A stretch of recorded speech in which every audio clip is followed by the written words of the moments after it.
Prontinho, nesse momento está gravando. A aula de hoje... Boa noite. A aula de hoje, para quem já fez matemática financeira, ela vai ser basicamente uma revisão do que já foi visto sobre juros compostos, juros simples, tudo numa única aula. Mas daí é bom, permite a gente rever e discutir alguns conceitos interessantes que envolvem matemática financeira, que está diretamente envolvido com o mercado de capitais e torna todo o sistema econômico que a gente vive hoje uma realidade e também uma possibilidade para investimentos, qualquer outra coisa que vocês acabem se interessando atualmente ou venham se interessar no futuro. Deixa eu só abrir aqui a aula. Boa noite. Tem 33 slides, mas acho que vai ficar rápido.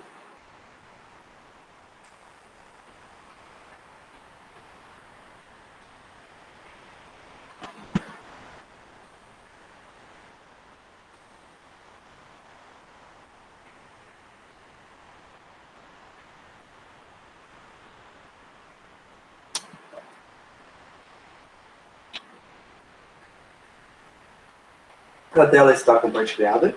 Peço só, caso alguém não esteja conseguindo visualizar, me avise, tá? Pois às vezes acontece que alguém especialmente não conseguir acessar. Isso, apesar de não fazer muito sentido na prática, realmente acontece. Então, qualquer dúvida, me interrompa. Como eu estava dizendo, o tema da aula de hoje vai ser juros simples e juros compostos. Então, a gente vai começar fazendo uma introdução sobre o tema, quais são as variáveis envolvidas, e na sequência a gente vai passar por alguns exercícios e coisas, peculiaridades que envolvem entre os juros simples e os juros compostos. Na prática e na vida, os juros compostos é o que impera, o que é mais utilizado por qualquer sistema que envolva o cálculo de juros. Mas tem pequenas situações que os juros simples podem ser utilizados meio que para criar uma atratividade, uma jogada de marketing e afins. Mas os juros compostos eles representam todos os cálculos financeiros que a gente faz, então, por isso que eles são muito mais tratados. Então, vamos começar.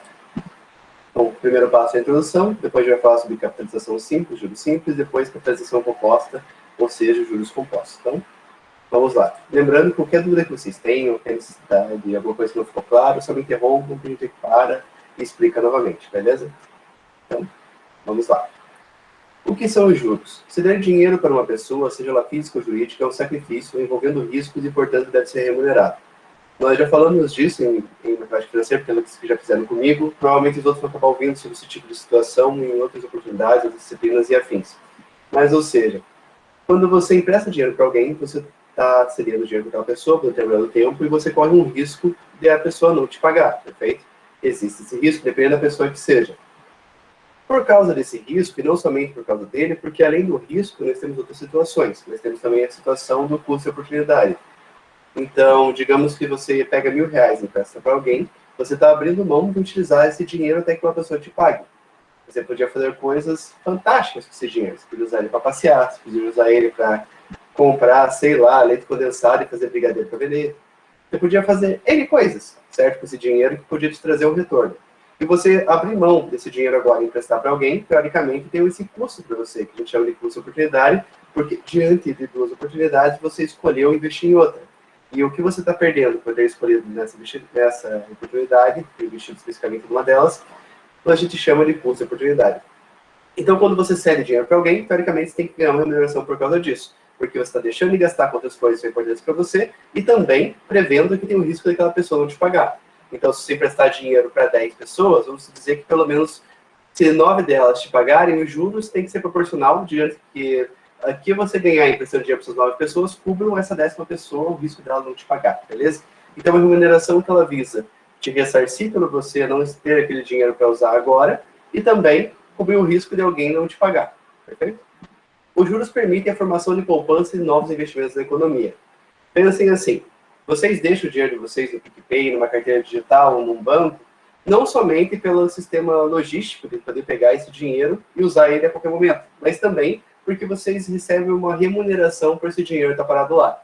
Até um tempo atrás, as contas correntes não faziam isso. Hoje em dia, boa parte das contas correntes já atualizam o valor periodicamente, alguns diariamente, e outros ali, pelo menos uma vez por mês, está sendo atualizado por aquele dinheiro fez aniversário.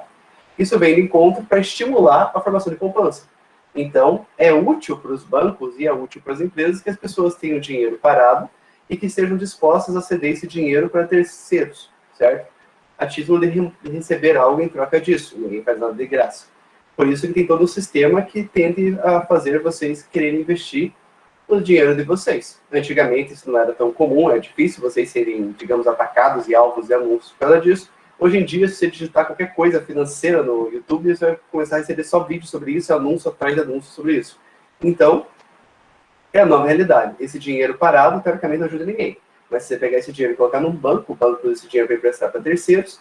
E se você pegar para o sistema do mercado de capitais, comprar ações de empresas, comprar fundos de investimento e afins, você está ajudando as instituições a fazerem o que elas fazem melhor e, em troca, você recebe a remuneração. Então, os juros, eles são úteis porque eles permitem que a gente, praticamente, movimente a economia como um todo. Crie-se investimentos, você cria um capital mais barato para emprestar para grandes empresas, para emprestar para o governo, e dessa forma, tipo, ninguém fica necessariamente preso nas mãos dos bancos. As empresas têm um mecanismo que elas podem utilizar para captar dinheiro diretamente das pessoas, sem ter que pagar as taxas abusivas que o banco cobra, beleza? Então, basicamente, juros é essa remuneração que você recebe por ceder esse seu dinheiro para alguém, certo? Às vezes é o dinheiro que os juros é aquilo que você paga por ter pego o dinheiro de um terceiro que você precisava agora, imediatamente. Esse terceiro não precisava daquele dinheiro naquele momento, então ele te empresta em troca de algo. Exceto o parente, né? O parente, quando empresta, normalmente ele não te paga juros porque envolve uma relação fraternal ali no meio, então, tipo, não envolve esse tipo de relação econômica. Mas se for para estranhos, deve-se cobrar sim. Os juros devem ser eficientes e capazes de remunerar e cobrir perda do poder de compra motivada pela inflação. Então, se lembrem que além de remunerar o risco, que é a possibilidade de não te pagarem, além de remunerar o custo de oportunidade, que é o fato de você estar emprestando dinheiro para alguém, não aplicando para outra coisa, emprestando para o terceiro, ele também tem que pegar e ser capaz de cobrir a perda do poder de compra daquele dinheiro. A gente sabe nisso, porque nosso país é um pouco instável, então você pegar R$ 500 e fazer uma compra 5 anos atrás, está muito longe do que você consegue, digamos, comprar hoje com os mesmos R$ 500. Hoje em dia, tipo, tudo está extremamente mais caro, certo? É só olhar para todas as coisas básicas, assim, está básico, que você já vê essa diferença. Então, se você for pegar um dinheiro, por exemplo, emprestado e vai pagar em 5 anos, tem que prever toda essa desvalorização que o dinheiro vai ter nesse período de tempo, certo? Porque os R$ 500, sei lá, 5 anos atrás, tinham um poder de compra muito maior do que R$ 500 tem hoje. Claro que tem situações, tem produzir produtos, vai pegar, por exemplo, um eletrônico, teoricamente, ele vai ter uma desvalorização conforme que a tecnologia vai deixando de ser novidade. Mas, em geral, o dinheiro vai comprando menos coisas daquilo que realmente importa, beleza? O custo de oportunidade, devido à privação do proprietário de seu dinheiro por determinado período de tempo.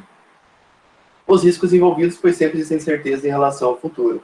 Lembrando que eu dei como exemplo o risco da pessoa não te pagar, mas também tem outros riscos que podem acontecer, como, por exemplo, a própria inflação ser maior do que aquilo que você previu.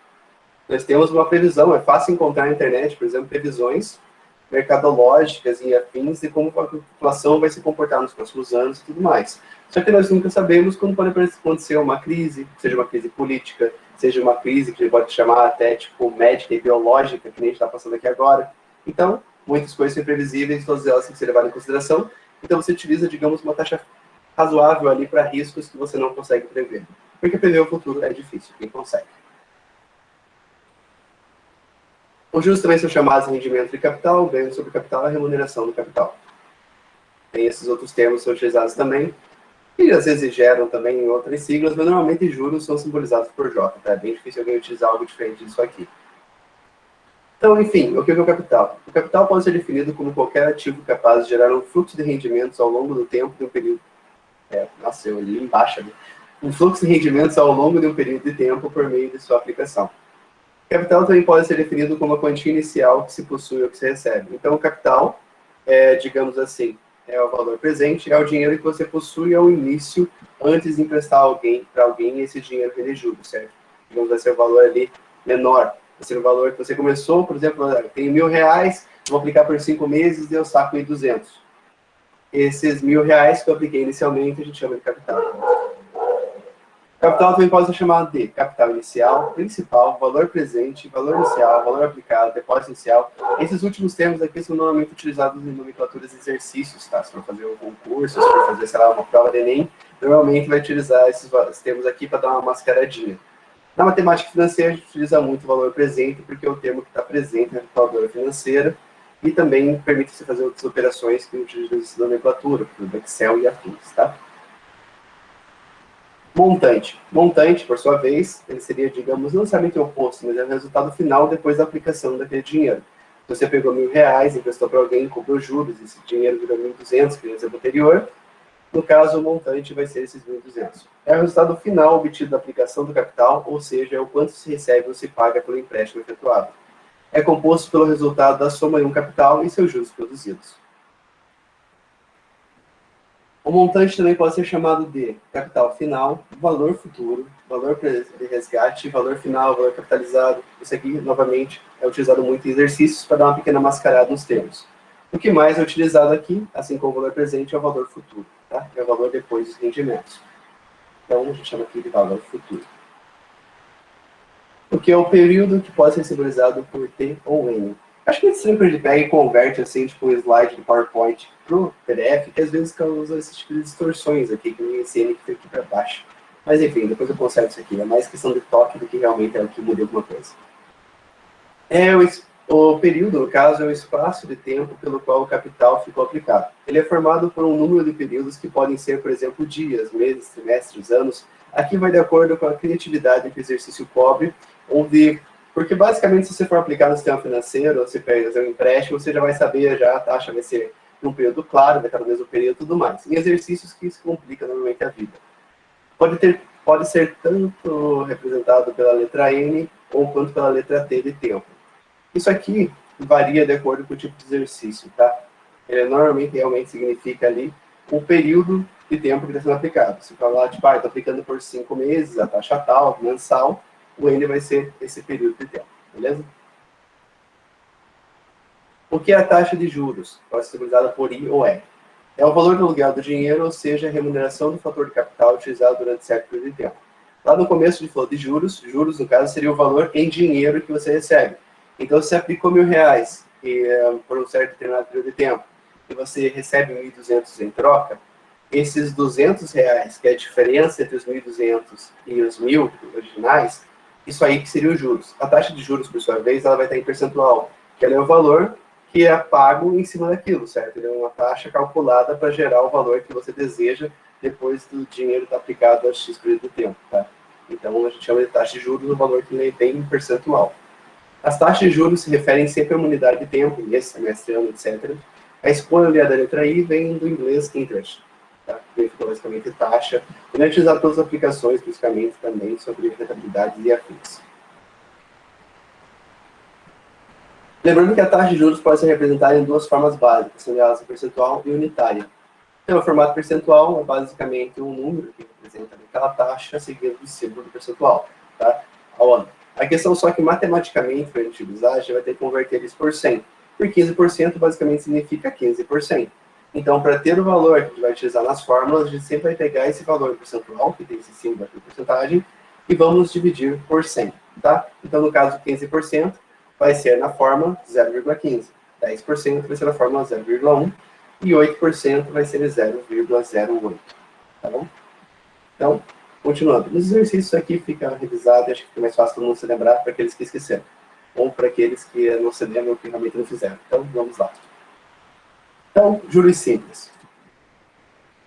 Regras básicas. Na matemática financeira, tanto o prazo de operação como a taxa de juros devem sempre estar expressas na mesma unidade de tempo, que nem foi falado ali. A gente pode ter uma taxa que, sei lá, é 5% ao mês, e o período de tempo vai ser calculado em anos. Então, a gente vai aplicar R$ 1.000 a 5% ao mês durante 2 anos, certo? Na fórmula que a gente for montar, a gente não pode pegar simplesmente colocar 2, porque é 2 anos. Como a taxa está em mensal, a gente vai ter que converter esse período para a mesma proporção. Então, 2 anos seria a mesma coisa que 24 meses. Então, a gente utilizaria, no caso, 24 meses, tá? Envolve um pouquinho aqui de criatividade ao ponto de identificar esses pequenos detalhes. Mas a taxa e o período tem que estar sempre na mesma grandeza, na mesma proporção, beleza? Se a taxa estiver em meses, o período tem que estar em meses também. No caso, se às vezes o período é uma quantidade diferente, você escolhe o que você vai converter. Você vai transformar o período para o mesmo que for da taxa ou vai converter a taxa para o respectivo período, tá? O que for mais fácil. Os critérios de capitalização demonstram como os juros são transformados e incorporados ao capital ao decorrer do tempo. Então, nós temos simples ou linear, composto ou exponencial. Simples por quê? Você sempre vai utilizar ali sempre o capital inicial, no caso, nosso valor presente, como base para calcular os juros. Essa é a grande diferença. Como, teoricamente, a base vai ser sempre a mesma, vai ser sempre, por exemplo, que a gente tem falado agora desde o início da aula, os R$ 1.000. Então, se você colocar 10% de R$ 1.000, vai ser R$ 100. Então, no período de tempo ali, como ele é linear, vai sempre acrescentando R$ 100, perfeito? Ele nunca vai utilizar o novo valor ali como resultado, o novo valor futuro, como base para calcular os próximos juros, diferente do juros compostos, que você pega e considera um novo capital ali, que no caso ali vai ser nosso valor futuro, certo? Para calcular os juros novamente, gerando uma operação cíclica que acaba fazendo uma curva num gráfico. Isso aqui nos exercícios fica mais claro de explicar, tá? Nós já vamos retomar especificamente juros compostos e explicamos ali a diferença. O regime de capitalização simples comporta-se como se fosse uma progressão aritmética, crescendo de forma linear, como a gente já viu nas aulas. Então, a progressão aritmética ela cresce de uma forma como se fosse uma reta, se for expor os resultados de um gráfico, enquanto a progressão geométrica cresce em formato de curva. Nesse caso aqui, a progressão geométrica vai ser os juros compostos. Nesse regime, os juros apenas incidem sobre o capital inicial da operação, não se calcula os juros sobre o saldo dos juros acumulados. Esse é o grande diferencial. Os juros, por incidir exclusivamente sobre o capital inicial, numa aplicação de R$ 5.000, por exemplo, a uma taxa de 2% ao mês, sempre serão R$ 100 ao final de cada período. Por quê? R$ 100 seria 2% de 5.000. Então, a cada período de tempo, digamos aqui com essa taxa mensal, a cada mês vai ser acrescentado R$ 100 ao valor inicial. Dessa forma, o crescimento dos juros de tempo é linear, revelando um comportamento idêntico a uma progressão aritmética. Nesse exemplo, os juros totais da operação em 6 meses serão R$ 600. Primeiro mês, então, vai para 5.100, segundo mês, 5.200, terceiro, 5.300, quarto, 5.400, 5.500 e sexto, 5.600, perfeito? Pelos juros de R$ 600. Então, a cada mês passado, sempre vai ser acrescentado exatamente o mesmo valor. Como os juros variam linearmente no tempo, a apuração do custo total da dívida no prazo contratado é processada simplesmente pela multiplicação do número de períodos, N ou T, pela taxa do período. Então, aqui tem uma diferenciação gráfica entre como que seria aqui os resultados obtidos por juros compostos e juros simples. Eu acredito que a maior parte de vocês já tenha visto algum vídeo sobre educação financeira no YouTube ou algo assim. E normalmente é citado a magia dos juros compostos, porque quando você aplica e junta dinheiro durante, sei lá, por um longo período de tempo, no final desse período você vai ganhar muito mais do que parecia inicialmente.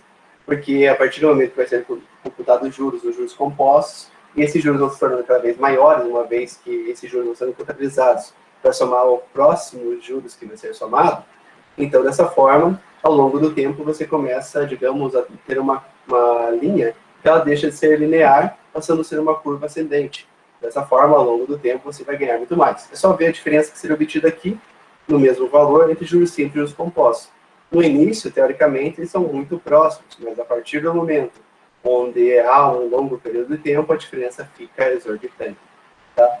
Por isso que, até mesmo, acho que tem uma propaganda que é do próprio Primo Rico, que ele fala que se o estagiário conseguisse poupar R$ 1.000 por mês, dos 20 anos aos 30, e se alguém, se não me engano, que está trabalhando ali já formalmente, depois de 30 anos, começar a guardar esses R$ 1.000, eu não lembro qual que era o período de tempo, se era dos 30 aos 40, ou dos 30 por muito mais tempo, quem obteria o melhor resultado em 20 anos, se não me engano era esse o cálculo.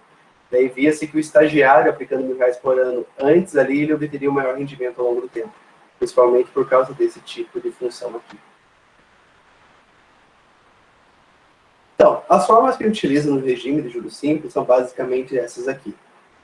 Principalmente são essas duas aqui, tá? Para descobrir os juros vai ser o valor futuro menos o valor presente. Então, é o dinheiro que você aplicou ali, sendo subtraído do valor final que você obteve.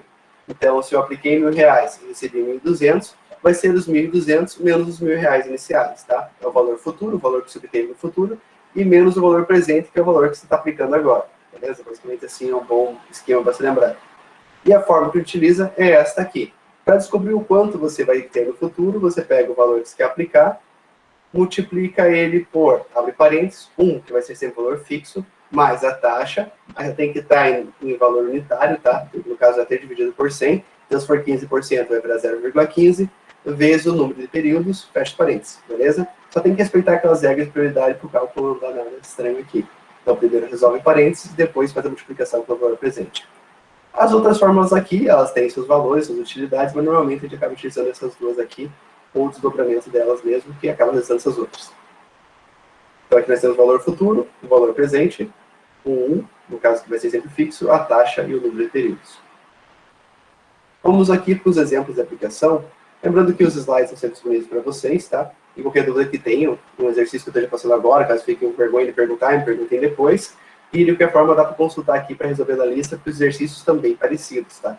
Até esse momento aqui, a aula está muito parecida àquilo que já foi visto já no curso de matemática financeira que eles fizeram essa disciplina comigo. O exercício também, mas lembrem que a partir da próxima aula, o conteúdo em si se distancia absurdamente de haver algum outro caminho, seguindo algo especificamente dentro da matemática, tá?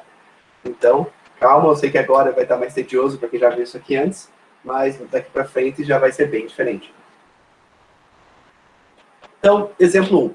Uma pessoa aplicou R$10.000 a taxa de 2% ao mês durante 12 meses. Determine o valor acumulado ao final desse período e os juros dessa operação. Então, eu já deixei aqui quais fórmulas vão ser utilizadas para resolver esse exercício. No caso, eu vou utilizar essa aqui de juros no final, mas inicialmente nós vamos utilizar essa aqui. Então, a primeira coisa que a gente faz é evidenciar as nossas variáveis de maneira que fique mais fácil montar a conta e mais difícil de se perder aqui no processo. Nosso valor presente é o valor que está sendo aplicado inicialmente. Então, aqui no caso vai ser R$10.000. A taxa vai ser 2% ao mês, e nós vamos converter para taxa unitária. E para converter para taxa unitária, o que a gente faz? A gente divide por 100. Então, 2 divididos por 100 vai dar 0,02. Nosso período é 12, certo? Seriam 12 meses. Vendo aqui, é só uma observação. A taxa dá um mês e o período também está em meses. Então, não precisa fazer nenhum tipo de conversão aqui. Então, passando para essa fórmula aqui, valor futuro, a gente não sabe o quanto vai ser acumulado no final do período.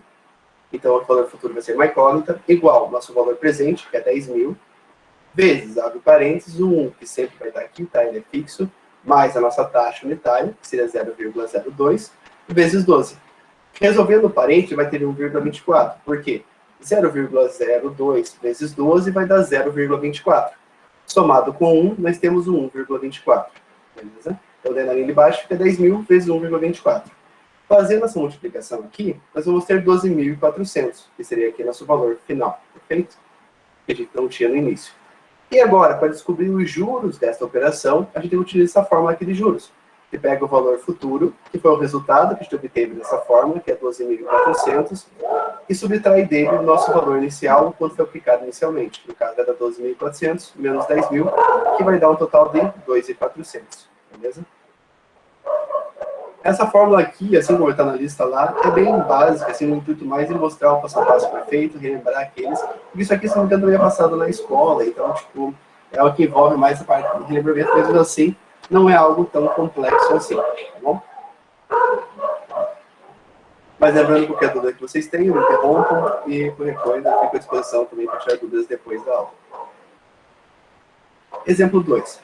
Qual é a taxa de juros mensal cobrada no empréstimo de R$1.500 que será resgatado por R$2.700 após 6 meses? Aqui, nós só vamos utilizar essa fórmula aqui. A diferença aqui é que é uma outra operação que a gente vai ter que fazer por meio de isolar a variável para chegar. Porque nós temos o valor presente, que no caso seria R$1.500 que foram aplicados. Nós não temos aqui a taxa, porque é o que nós queremos descobrir. A gente tem o período, que são 6 meses, e nós temos o valor futuro, que é R$2.700. Beleza? Que é dado aqui. Então, o que a gente faz? A gente monta a fórmula da mesma forma e substitui aquilo que nós temos, certo? E deixamos apenas aquilo que nós não temos ainda como um segundo de incógnita. Então, ficou 2.700, que é o nosso valor futuro, que é o valor que a gente resgata após decorrer do tempo, igual ao nosso valor presente, que é o quanto foi aplicado inicialmente, vezes, abre parênteses, 1, que é fixo, mais a nossa incógnita aqui, que vai ser simbolizada com a interrogação, que é o nosso I, vezes 6. Como a gente resolve isso aqui? A gente vai ter que chegar a um ponto que a gente consegue isolar isso que nós não temos. Então, a gente pega aqui, o primeiro passo seria passar esses 1.500 que estão multiplicando do lado direito, dividindo para o lado esquerdo. Então, a gente pega aqui os 1.500 e passa, dividindo, e fica 2.700 divididos por 1.500, igual o nosso parênteses. Perfeito? Então, a gente está isolando, primeiramente, aqui os parênteses. Fazendo a divisão de 2.700 por 1.500, nós obtemos o valor de 1,8. Então, assim, isso aqui que foi no lado esquerdo. Igual, aqui já dá para remover o parênteses, porque o parênteses está sozinho. Então, teoricamente, não faz mais diferença ele estar ali. Mas para o nosso cálculo faz bastante diferença remover os parênteses para ele continuar o isolamento. Isolamento, né? É tão triste falar essa palavra hoje em dia. Enfim, fica 1,8 igual a 1 mais essa incógnita aqui, que será a nossa taxa, vezes 6. Para continuar isolando, o que a gente faz aqui agora? O mais fácil aqui, inicialmente, né, a única coisa que realmente é possível é pegar esse 1, que está como positivo do lado direito, e passar ele como negativo para o lado esquerdo. Então, a gente passa esse 1 subtraindo para cá, vai ficar 1,8 menos 1, igual a nossa taxa, vezes 6. Fazendo a subtração do 0,8 menos 1, vai ficar 0,8, igual a nossa taxa vezes 6. Agora está fácil. Para terminar de isolar a nossa taxa e descobrir qual ela é, a gente pega esse 6, que está multiplicando do lado direito, dividindo para o lado esquerdo. Então, vai ficar 0,8 dividido por 6, que vai dar uma taxa igual a 0,13. Beleza? O esquema matemático é o mesmo, basicamente, utilizado na disciplina inteira. O que envolve apenas é que os cálculos ficam cada vez mais complexos, usando fórmulas mais esquisitas. Mas, em geral, se você ter principalmente essas regras de prioridade, consegue resolver qualquer coisa. E também utilizando a lógica das operações inversas e do isolamento para você resolver as equações. Beleza? Então, descobrimos que a nossa taxa de valor unitário é 0,13, a divisão periódica vai ao infinito aqui. Dá para também deixar em percentual, que vai ficar 13,83. Beleza? Próximo exercício. Aqui nós vamos ter, se não me engano, são 3 exercícios de juros simples e são 4 exercícios de juros compostos, tá? Mas lembrando, é bastante conteúdo, mas qualquer dúvida que tenham, vão me perguntando, tá? Não se acanhe, que nós vamos resolver isso aqui. Esse aqui, acredito ser um exercício um pouquinho confuso, eu lembro que foi dado na matemática financeira, o pessoal também quebrava a cabeça aqui. Mas, teoricamente, tem várias formas de resolver. Tem uma que eu considero mais simples, mas também essa aqui de substituir acaba sendo fácil, porque torna-se mais fácil de ver que ambos os caminhos acabam dando resultado. Mas vamos lá. Quanto tempo leva para um capital triplicar de valor a taxa de 20% ao ano? Então, nós não temos aqui inicialmente um valor presente estipulado, e também não temos um valor futuro. A única coisa que a gente sabe é que nosso valor futuro vai ser 3 vezes o valor presente, porque a gente quer descobrir quanto tempo leva para um valor triplicar, tá bom? Então, a gente já sabe já que o valor que a gente vai obter no futuro, ele é 3 vezes maior que o nosso valor inicial. Então, como a gente monta isso aqui na fórmula? Nossa taxa, a gente sabe que é 20% ao ano, então o I a gente já tem, é 20%, ou em taxa unitária a gente divide por 100 e obtém 0,2. O período de tempo é aquilo que nós não temos, e o valor futuro, a única coisa que a gente sabe é que ele é 3 vezes o nosso valor presente, perfeito? Porque o valor vai triplicar, então no caso aqui, nosso valor futuro vai ser 3 vezes maior que o nosso valor inicial. Por isso que aqui fica 3 vezes o valor presente. Passando para a fórmula, que aqui é o ponto que mais confunde, no lugar de valor futuro, a gente já coloca que ele é 3 vezes o valor presente. Então, já fica dessa forma aqui.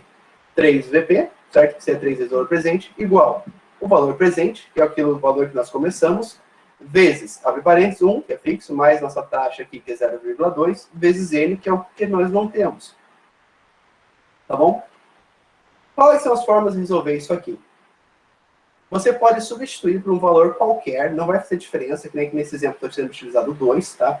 Então, a gente colocou aqui o 2, fica 3 vezes 2, igual a 2, vezes 1 mais 0,2, vezes interrogação, e por aí vai, tá bom? Aqui eu esqueci de manter o M ou colocar a interrogação e tudo, mas é só detalhe.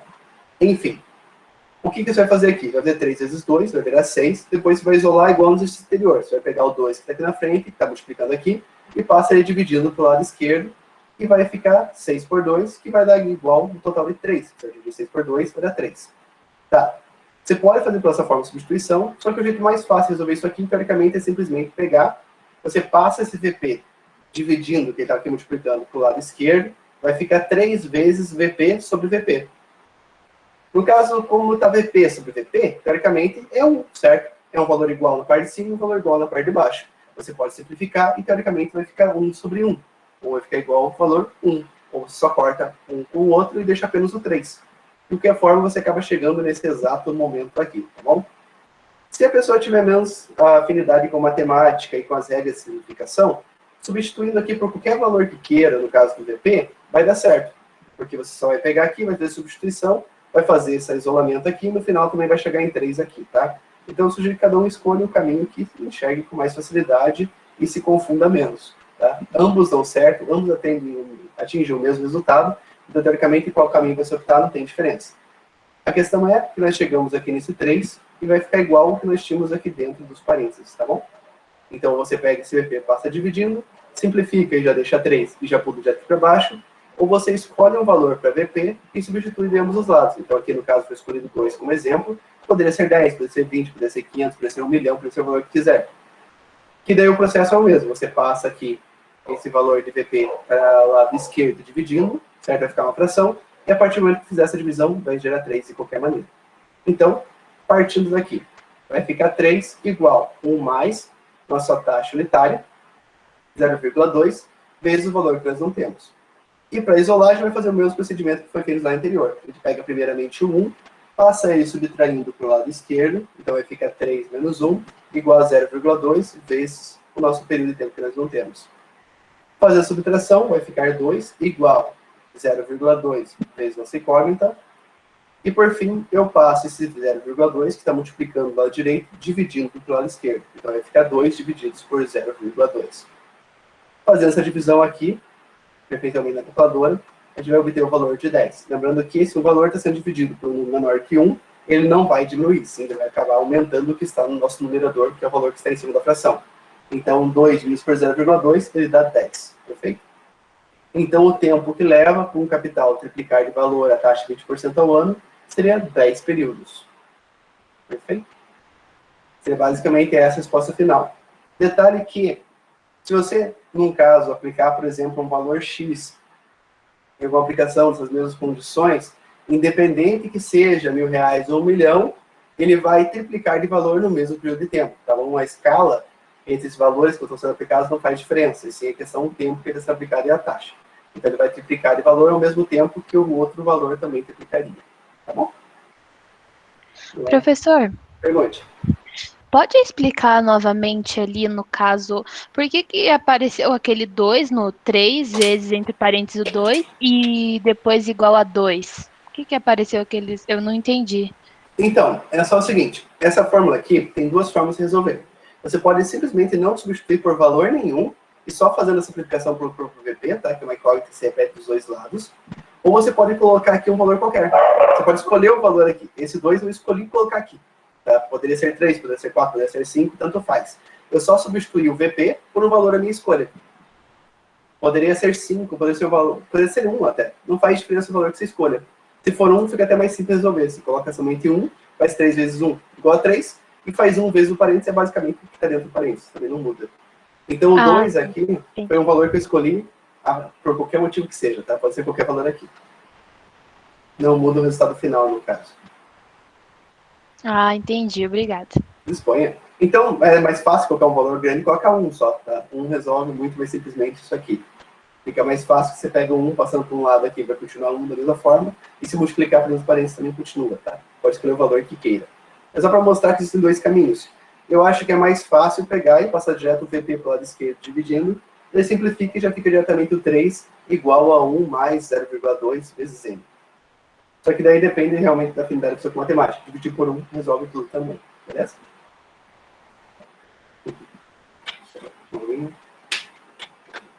Lembrando que, qualquer dúvida que vocês tenham, entre em contato, tá? Que eu explico novamente, de formas diferentes, assim, ou nem que seja usando papel ali, fotografando e mandando para vocês, beleza? Fico à disposição. E agora, o último tópico da disciplina de hoje, da aula de hoje, né? Disciplina ainda é o semestre inteiro. Capitalização composta ou juros compostos. No regime de capitalização composta, juros compostos, os juros de um período são adicionados ao capital para cálculo de cada novo período seguinte. Lembrando que ali a gente tinha R$5.000 e a cada período adicionado 2%, no caso é R$100. Então ele subiu linearmente. De 5.000 para 5.100, 5.200, 5.300, pode ver que ele vai formando uma reta no gráfico. Porque o valor que está sendo acrescido ali ele é constante, sempre vai ser R$100. Já nos juros compostos aqui é diferente. Nunca vai ser, por exemplo, o mesmo valor. No caso do primeiro mês ali vai ser R$100, o segundo provavelmente ali vai ser 101, depois vai ser ali 102 nos quebrados e assim vai subindo. Porque o valor que vai sendo somado ali de juros, ele vai aumentando ao longo do tempo. Porque a fórmula, a maneira que se calcula é diferente, de uma forma que se torna mais vantajosa para aquele que está cedendo o dinheiro. Dessa forma, temos o crescimento exponencial do montante seguindo o conceito de juros sobre juros, tá bom? Quando se fala sobre juros, está basicamente relembrando os conceitos aqui envolvendo juros compostos.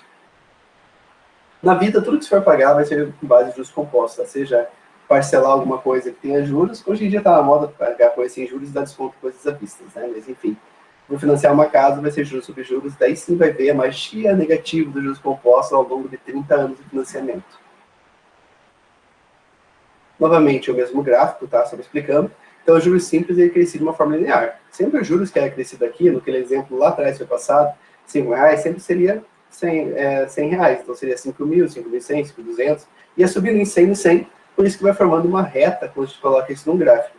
Já no caso dos juros compostos, sobre juros, o valor dos juros ele vai aumentando ao longo do tempo. Então, a partir do momento que ele vai aumentando, chega um ponto que ele começa a aumentar cada vez mais e começa-se a distanciar o valor futuro diante daquilo que seria obtido nos juros simples. Então, os juros compostos ele gera valores bem maiores.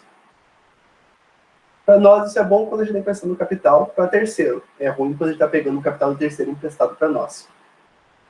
Regras básicas. Salvo algumas exceções, o mercado financeiro é apenas utilizado os juros compostos como referência às suas operações.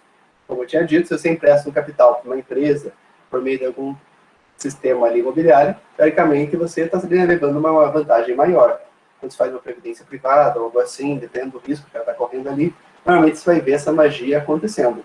Já se estiver emprestando dinheiro para fazer a compra de alguma coisa, seja um carro ou um imóvel, você vai ver o quanto isso pode ser ruim, porque normalmente você vai pagar 3 vezes o valor do imóvel, inclusive você pode pagar justamente 2 vezes o valor de um carro que você compraria, você pagaria à vista. É uma coisa maluca. É triste, né, de um lado. Ou seja, juros de cada período são calculados sobre o saldo acumulado, e não somente sobre o valor inicial, que é o que a gente tinha nos juros simples. O crescimento do dinheiro se comporta como uma progressão geométrica. Na progressão aritmética, a gente tinha um valor crescendo linearmente, na progressão geométrica, ele faz esse mesmo movimento exponencial da imagem aqui, representada por essa seta. Por isso que o banco sempre acaba ganhando, e banco é um negócio absurdo, é muito difícil ver um banco quebrar. Fórmulas para o regime de juros compostos. No cálculo, e juros, no caso, é o mesmo, é o valor futuro menos o valor presente.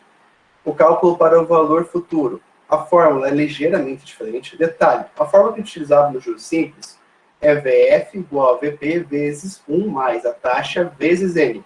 O que mudou aqui para os juros compostos? O N não está mais aqui dentro multiplicando a taxa, ele está fora do parênteses, elevando tudo que está dentro do parênteses.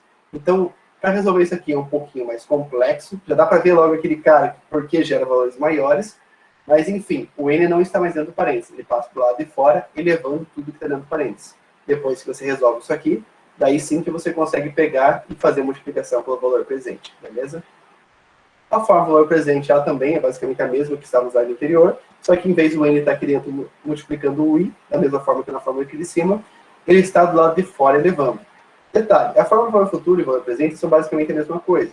Só que aqui, para descobrir o valor presente, você pega esse parênteses, que está multiplicando aqui o VP, e passa ele dividindo para o lado esquerdo o valor futuro. Pode ver que é exatamente isso aqui. Você passando o parênteses dividindo para o lado esquerdo, você isola o VP e obtém essa fórmula aqui de baixo, tá?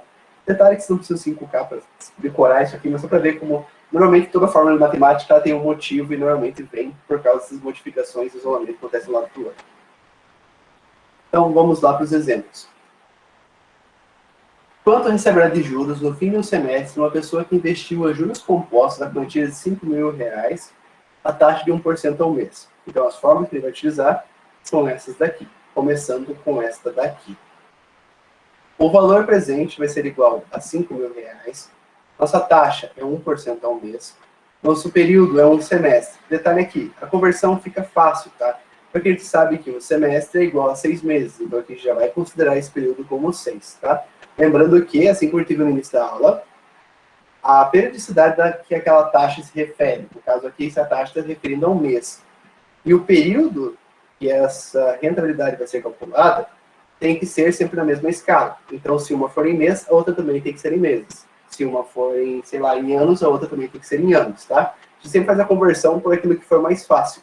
No caso, como o período do semestre, essa taxa está em mês, é mais fácil pegar e converter esse semestre para meses do que pegar e converter esse mês para semestre, tá? No caso de juros compostos, o simples é mais fácil. Esse conteúdo eu deixei de fora, tá? Como a gente faz essa conversão de taxas de uma forma utilizando os cálculos e afins, porque iria tomar mais tempo e ia tomar mais aulas. Para tornar um conteúdo mais simples e palatável, eu peguei aqui dessa pequena resumida, tá? Então, aqui somente o semestre foi convertido para meses porque era mais simples. Colocando aqui já na fórmula, vai ser valor futuro igual a 5.000 vezes, aqui dentro, 1 é fixo, tá? Igual no exemplo anterior, mais a nossa taxa, a gente pegou 1% e dividiu por 100 e obteve 0,01. Então vai ficar 1 mais 0,01 elevado à sexta, porque são 6 meses de período, tá? Igual ao semestre. Para fazer essa elevação, a gente pega, então, esse 1,01, que é a somatória do 1 mais 0,01. Então, podem ver que o jeito de resolver isso aqui, teoricamente, é até um pouquinho mais rápido de ser feito, certo?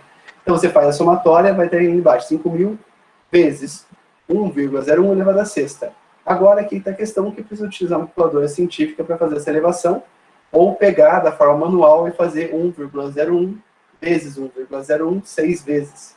Isso vai obter esse valor aqui gigantesco e assustador, que é 1,01 elevado à sexta é igual a 1,06 152,0150601, beleza? Esse aqui é o resultado da elevação de 1,01 por 6. Fazendo essa multiplicação aqui, a gente já vai obter o valor final, que é 5.307,60, tá bom? Lembrando que detalhes importantes. Normalmente, nas disciplinas que eu trabalho, eu não cobro muito a questão do arredondamento. Então, se vocês quiserem resumir e encurtar aqui para fazer, podem fazer também. Só lembrando que, se estiverem fazendo esse mesmo cálculo aqui, o resultado vai ser ligeiramente diferente. Porque se você arredondar, que nem nesse caso aqui, deixar só 2 casas decimais, o que vai estar multiplicando em 5.000 não vai ser esse número gigantesco, vai ser apenas 1,06. Você está esquecendo esse 1, 5, 20 aqui, 15, 06, 01. Então o resultado vai tender a ser menor, tá? Então eu aconselho que, se quiserem passar isso para o papel de uma forma resumida, podem passar. Mas quando for fazer os cálculos com a calculadora, já calcula direto, para não haver essa discrepância no resultado e não acabar confundindo. E lembrando que, como a gente pode utilizar, eu posso não utilizar arredondamento, vocês podem utilizar, o resultado pode dar ligeiramente diferente. Mas se a diferença for pequena, por exemplo, é 5.302, é 5.310, enfim, tiver em torno ali do valor que eu obtive, não tem nenhum problema, tá? Você anota normalmente, não precisa se encucar com isso aqui. Então, finalizando aqui, nós temos nosso valor futuro. Para descobrir o juros, a gente faz valor futuro menos valor presente. Então, pega 5.307,60 menos 5.000, certo? Que é o valor que a gente tinha aqui inicialmente. O resultado vai ser R$ 307,60 de juros, tá bom? Então, o jeito que a gente obtém os juros aqui é a mesma forma que a gente obtém para juros simples. Não tem distanciamento aqui, não tem diferenciamento. A única questão está realmente na fórmula para descobrir o valor futuro. Perfeito? Em geral, só mudou um pouquinho aqui a fórmula, mas até o jeito que seria o exercício é muito parecido. Exemplo 2. Se um capital de R$ 500 é aplicado durante 4 meses no sistema de juros compostos sob uma taxa mensal fixa que produz um montante de R$ 800, qual será o valor da taxa mensal de juros? Lembrando aqui, esse cálculo aqui vai ser um pouco mais difícil, porque ele utiliza aqueles conceitos de estudo lá nas primeiras aulas, e o que são as operações inversas. Mas chegando aqui eu já explico novamente, e também posso explicar para vocês, até mesmo montar um slide de como resolver isso aqui utilizando a calculadora. Mas vamos lá. A fórmula que eu vou utilizar é somente essa daqui. Só que o que a gente não vai ter nela, em questão, vai ser ligeiramente diferente, vai ser a nossa taxa que não vai ter. Como que a gente resolve isso aqui? Nós temos o valor presente, que é R$ 500, e nós temos o valor futuro, que é 800, tá bom? Nós não temos a taxa, mas a gente tem um período, que é 4 meses. Detalhe que a taxa que está sendo pedida aqui também é a taxa mensal, tá? E como o período está em mês e a taxa está mensal, eu não preciso fazer nenhuma conversão aqui nesse sentido. A gente monta essa fórmula, então, com os valores que a gente tem. Nós temos 800 aqui, no caso, como valor futuro. Nós temos 500 como valor presente. 1 aqui é fixo, a taxa nós não temos, e o período, que é o N, nós temos, que é 4. Então, a forma montada fica assim, 800 igual a 500 vezes, a parênteses 1, mais a taxa que nós não temos, elevado à quarta, tá bom? Como que a gente resolve isso aqui? A gente resolve da mesma forma, a gente tem que conseguir isolar essa taxa aqui. O primeiro passo que a gente faz é pegar os 500 que estão multiplicando do lado direito e passa eles dividindo para o lado esquerdo. Então, vai ficar 800 divididos por 500, tá? A maneira que se resolve isso aqui é basicamente igual ao que a gente fez ali em juros simples. Fazendo essa divisão, a gente vai pegar 800 por 500, vai dar igual a 1,6. Então, a forma vai ficar igual assim. 1,6 igual a, parênteses, 1 mais a taxa elevada à quarta. Aqui vem a questão que realmente confunde, exige um pouco mais de apoio matemático ali para conseguir resolver. Nas primeiras aulas, eu tinha explicado para vocês que potenciação e radiciação são opostas, tá bom? Porque uma reverte o que a outra gera. Então, a potência, no caso da elevação, o oposto dela seria a radiciação. Para resolver essa questão aqui, porque teoricamente a gente não conseguiria fazer de uma maneira tão simples quanto essa, nós podemos pegar aqui simplesmente e tirar esse 4 que está aqui do lado direito e passar ele para o lado esquerdo da forma oposta dele. Se aqui ele é uma potência, ele está elevando, para o lado esquerdo ele vai passar como uma raiz, perfeito? Então, se aqui desse lado, vamos dizer que a forma da parte de cima está 1,6 igual a 1 mais essa taxa elevada à quarta, é exatamente a mesma coisa que raiz de 4 de 1,6 igual a 1 mais essa taxa, perfeito? Viram só que esse 4, que é uma potência aqui do lado direito, ele passou para o lado esquerdo como sendo uma raiz. Então, aqui do lado direito ele é uma potência, do lado esquerdo ele vira uma raiz. E dessa forma a gente vai conseguir pegar, resolvendo essa raiz, a gente vai conseguir isolar e terminar o cálculo isolando aqui o I, que é a nossa taxa. Perfeito? Isso aqui pode gerar um pouco de confusão, mas pense que, por exemplo, tivesse sendo elevado ao quadrado, a gente passaria para o lado esquerdo como uma raiz quadrada. Se tivesse sido elevado, no caso aqui, por 3, a gente passaria aqui como uma raiz cúbica, ou seja, uma raiz de 3 de 1,6. Esse 4 aqui se manteve porque aqui está sendo elevado por 4. Então, eu só mudei de um lado que era potência, passei para o outro lado sendo raiz, tá bom? Tudo certo, pessoal? Conseguiram compreender esse detalhe?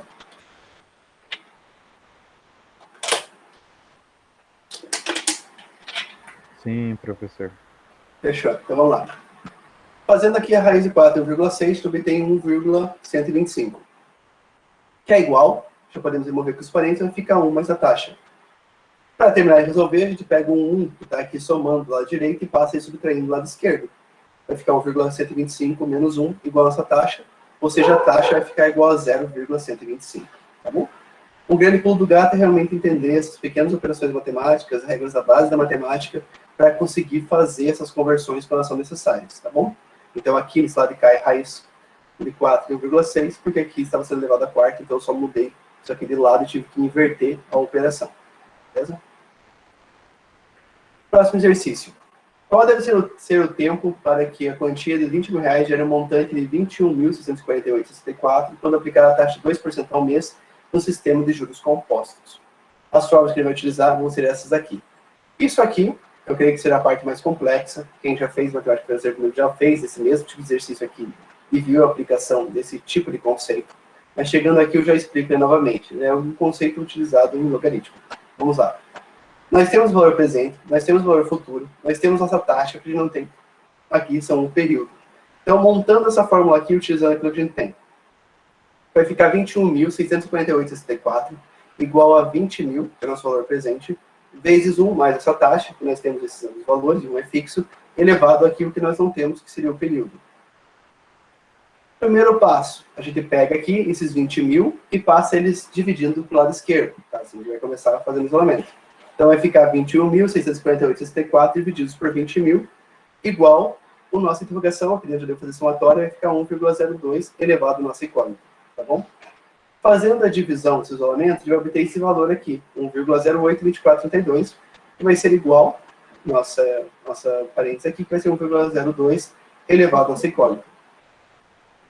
Aqui, na linha de baixo, eu só inverti as posições, tá? Eu peguei para o lado esquerdo, mudei para o lado direito. Como a gente fez isso dos dois lados, não tem inversão do sinal, tá? É igual, se mantém a mesma. Então, ele sabe que 1,02 elevado aqui ao nosso período, que nós não temos, vai ser igual a 1,082432. Como que a gente resolve isso aqui? Existe esse conceito matemático. A elevado a x é igual a b, tá? Para descobrir aqui quanto esse x, a gente só pega e passa isso aqui para esse formato. É a mesma coisa que x igual a log de b divididos por log de a. Lembrando o conceito logarítmico. Logaritmo, quando não demonstra base, é considerado base 10. Então, seria o Q eleva a 10, certo? Para dar b. Basicamente, o formato logarítmico seria este. E o que eleva a 10 que dá a. Como que a gente resolve isso aqui? Que nem está montado aqui na parte de baixo. A gente utiliza a calculadora, a função logaritmo, os respectivos números que a gente obteve aqui. Então, para descobrir aqui, nesse caso aqui, essa interrogação, a gente monta nesse mesmo formato. A gente deixa a interrogação igual log de b, que no caso aqui seria o valor depois igual, divididos por log de a, que é o valor que está sendo elevado para a nossa incógnita. E fica nesse formato de fração aqui. Isso aqui eu acho que é a coisa mais confusa de todas as aulas de hoje. E está montado nesse seguinte formato, certo? Isso aqui é exatamente isso daqui. Então, nós pegamos aqui esse formato que nós tínhamos aqui, que nós não sabíamos como resolver essa incógnita, que é 1,02 elevado, que nós não temos, igual um número inteiro ali, sem ser nada sendo elevado, e passamos para esse formato. Podem ver que essa situação aqui, 1,02 elevado ao nosso período igual a 1,082432, é a mesma coisa que está sendo expressa aqui. A elevado a x igual a b.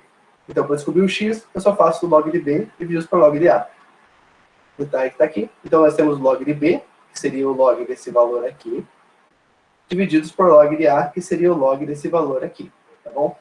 Para obter os resultados que vão ser expostos nessa fração, para finalizar o cálculo, a gente utiliza a calculadora, a função logaritmo, sobre esses valores que estão aqui. Se vocês utilizarem a função log de 1,082432, vocês vão obter 0,0344. E fizer a operação log de 1,02, vocês vão obter esse valor aqui, 0,0086. No final, depois de ter feito toda essa parte aqui, que é mais confusa e mais complexa, basta fazer a divisão dos dois da calculadora, que vocês vão obter o valor. Nesse caso aqui, o período seria 4. Tá bom? Tudo certo, pessoal? Conseguiram compreender os conceitos aqui? Ficou muito confuso? Querem uma nova explicação? Tudo bem?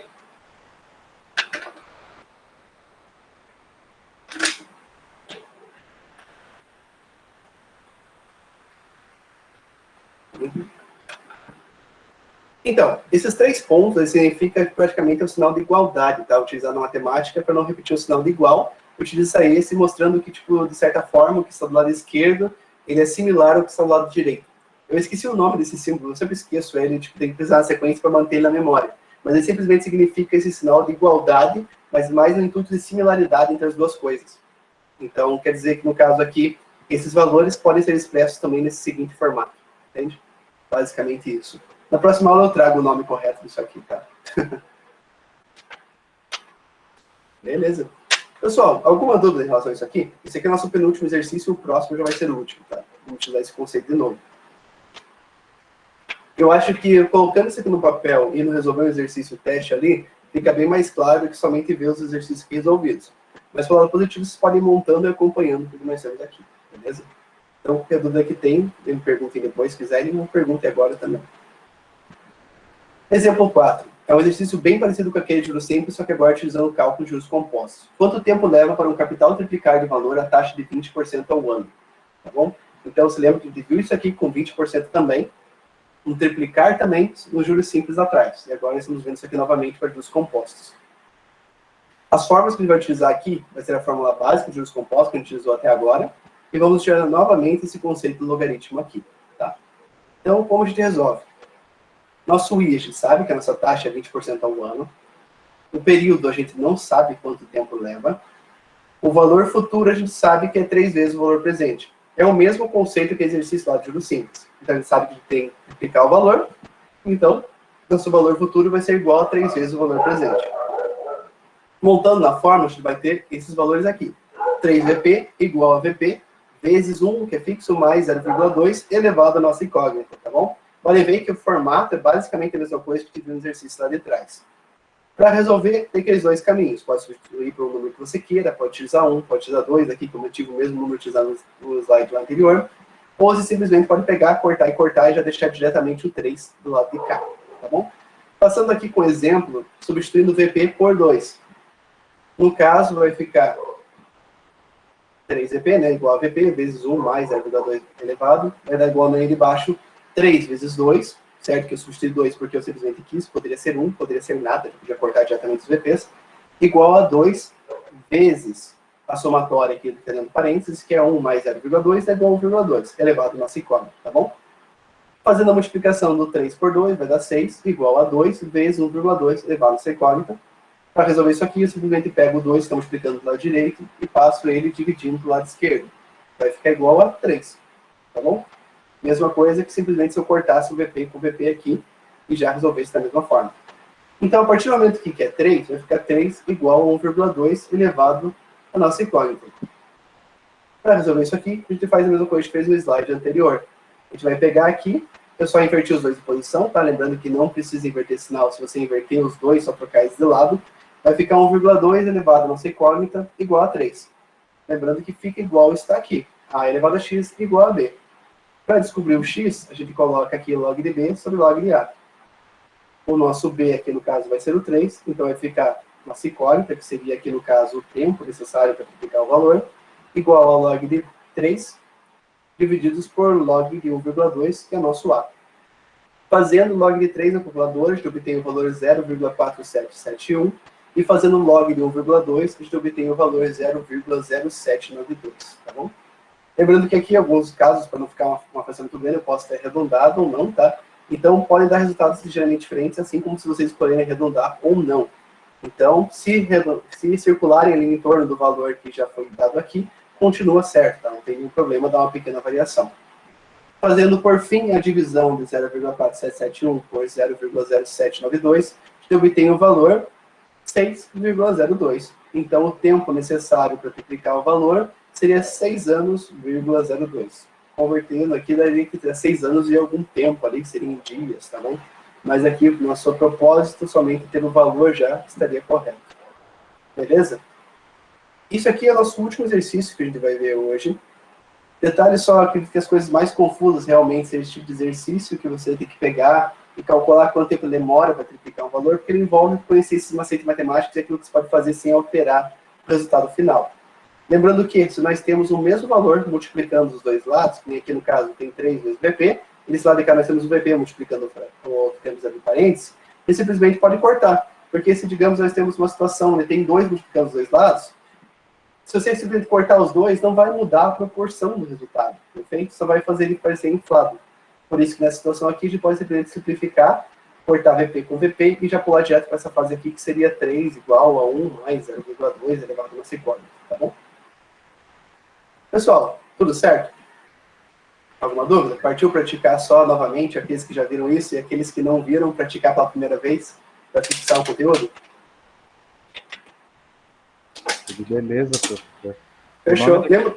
Oi? Pode falar. Eu ia falar sobre aquele log B e log A. O símbolo que tem ali entre o B e o X ali é portanto o nome. Portanto. Perfeito. Isso. Perfeito. Eu sei que ele tem um nome que vem do grego. E eu esqueci esse nome.